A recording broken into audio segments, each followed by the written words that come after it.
Hi, I'm going to do this little pagoda. It's not really a spider, it's actually triangle ground. There's the single triangle, which I think looks like a little spaceship. If you put an extra bar on it and an extra leg on your spider, this would be a three-legged spider.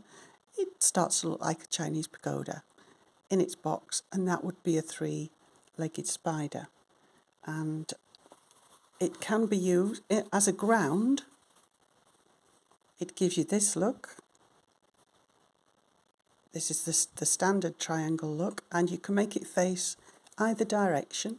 Faces the other way there, faces that way there. So it's quite a versatile little ground.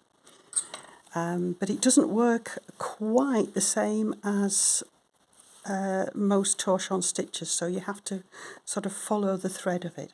What I have done, because this is my working diagram, is I've marked on my working diagram these two bars. Because when you work through these two bars, the pin here and here, here and here, work as one pin, because you're bringing these pairs in, crossing them and then putting a pin in, but there are no closing of that pin. These bars all have to go through it, and then you close on the other side of this pin. So it's as if you start to go in, pin, the pin is duplicated there, and then you close there. The same thing on this one, but you have to go through more. Right, so here's how it will look. So I'm going to cross twist cross there, pin up in the first corner, and I'm leaving those open with no twists. I'm taking a pair from this side, and I'm going to be working up to, it's got a twist on because that will be a leg, and I will just simply work through cloth stitch, no twists, no pins, until I reach this bar here, and just do the same thing as I did here. I'm going to just do an untwisted, just pin under, but don't close it. So they're the start of the two bars. And now go back again to the bottom, take this pair, and this is the longer pair. This is the pair that's going to go all the way up here. So as you can see, it's got a much longer line, so I'm going to put an extra twist or two on that. Work through with no cloth stitch, no pin, no twist.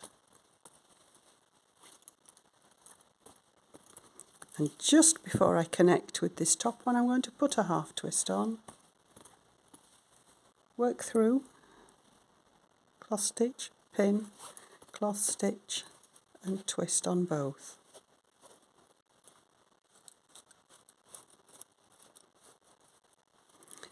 And this yellow, this one, goes straight back out again, so that's ready to join the ground there.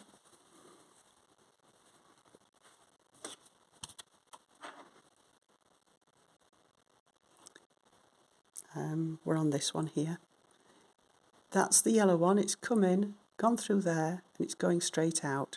And this pair that had the extra twists on the leg is going to go all the way back down through the lot to that point there. So it wants because we put a twist before the join, I'll put another one on, go through, cloth stitch, cloth stitch,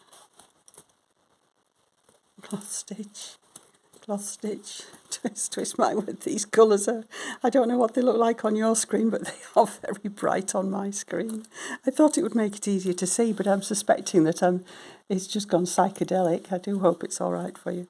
So right, I've got an extra twist on that, and that will finish at that pin there. So I can put those out of the way.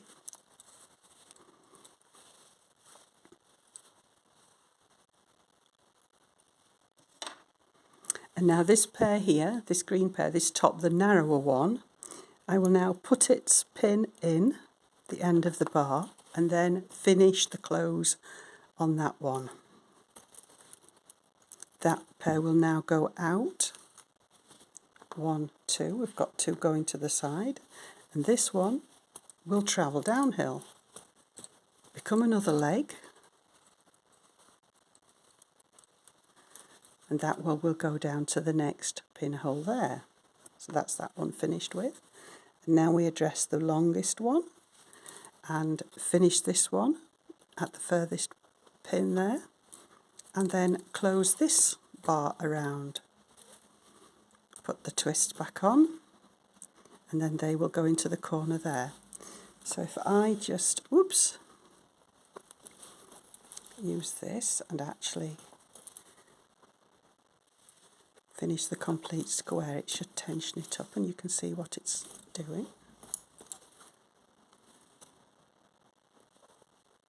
Oops, there's quite a few oopses in this video, sorry about that. As you know, I use my phone and I don't have editing software and stuff, so you get all the oopses too. Bonus. Right, that's that side done. We'll bring these down and work the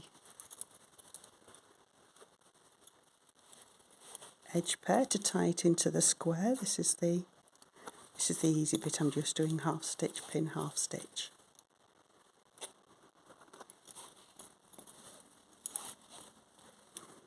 There is something on YouTube where you can actually slow the video down.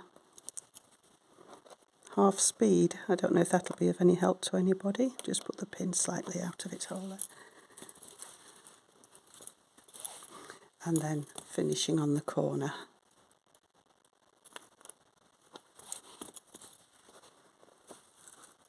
Right, so with those tensioned,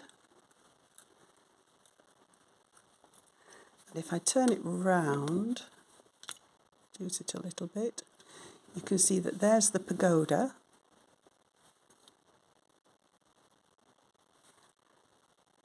You've got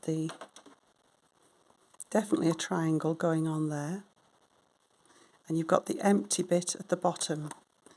There is obviously still a hole there, sorry, not a hole, a pinhole, which I haven't used because they're not needed. I've just left them on because sometimes I just change my mind and do a different stitch, so I like to leave the dots on. But that isn't used, the one in the middle isn't used either. And that is how it appears in that ground, in the bright colours, and hopefully I can get it back on, and that's how it looks in the elephant that we're actually making to put that onto. I hope I haven't dazzled you too much with these colours, but there you go. That's a 2-bar triangle ground. I hope that in some small way may have helped. Bye for now.